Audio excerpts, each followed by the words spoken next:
आज हम लिस्ट के बारे में बात करने वाले हैं HTML में। तो सबसे पहले आप एक लिस्ट का एग्जांपल देख लीजिए। आप इस साइड बार में जितने भी ऑप्शंस देख रहे हैं उसको हमने HTML के लिस्ट टैग की हेल्प से ही क्रिएट किया है, जिसमें हमने CSS को इंक्लूड किया है और बाद में वो कुछ इस तरीके से दिख रहा है। लिस्ट बेसिकली दो टाइप्स के होते हैं, पहला अनऑर्डर लिस्ट और दूसरा ऑर्डर लिस्ट। सबसे पहले हम बात करने वाले हैं अनऑर्डर लिस्ट के बारे में, जिसको हम UL टैग से लिखते हैं। आप यहाँ पे अनऑर्डर लिस्ट का एग्जाम्पल देख सकते हैं जिसमें हमने CSS इंक्लूड नहीं किया है। इसके आइटम्स को अगर आप देखोगे तो यहाँ पे किसी भी तरह की नंबरिंग नहीं की गई है। किसी भी लिस्ट को क्रिएट करने से पहले हम उसके टाइप को देते हैं। तो यहाँ पे हम अनऑर्डर लिस्ट क्रिएट कर रहे हैं तो हम UL टैग का यूज करते हैं और इसी UL टैग के अंदर हम अपने सारे आइटम्स को लिखते हैं LI टैग के अंदर, यानी लिस्ट आइटम टैग के अंदर। तो यहाँ पे हम 4 आइटम्स को लिख लेते हैं, जैसे एप्पल, मैंगो, बनाना और ऑरेंज। तो अब आप इसको अगर रन करोगे तो यहाँ पे आपको सारे आइटम्स दिख जा रहे हैं, लेकिन ये आइटम्स किस चीज के हैं, क्या है, या फिर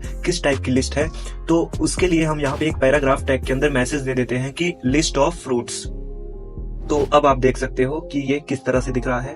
इस तरह से हम मल्टीपल लिस्ट क्रिएट कर सकते हैं। अब मान लो हमें लिस्ट ऑफ एनिमल क्रिएट करना है, तो सबसे पहले हम एक पैराग्राफ टैग के अंदर मैसेज दे देते हैं कि लिस्ट ऑफ एनिमल्स। उसके बाद हम अपने अनऑर्डर लिस्ट को ओपन करेंगे UL टैग से।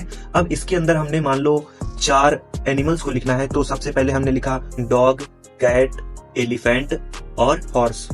तो यहाँ पे आप देख सकते हैं कि हमारी दूसरी लिस्ट भी क्रिएट हो चुकी है। तो इस तरह से हम मल्टीपल लिस्ट को क्रिएट कर सकते हैं। अगले वीडियो में हम इसके कुछ टाइप्स के बारे में बात करेंगे, उसके बाद हम ऑर्डर लिस्ट के बारे में बात करेंगे।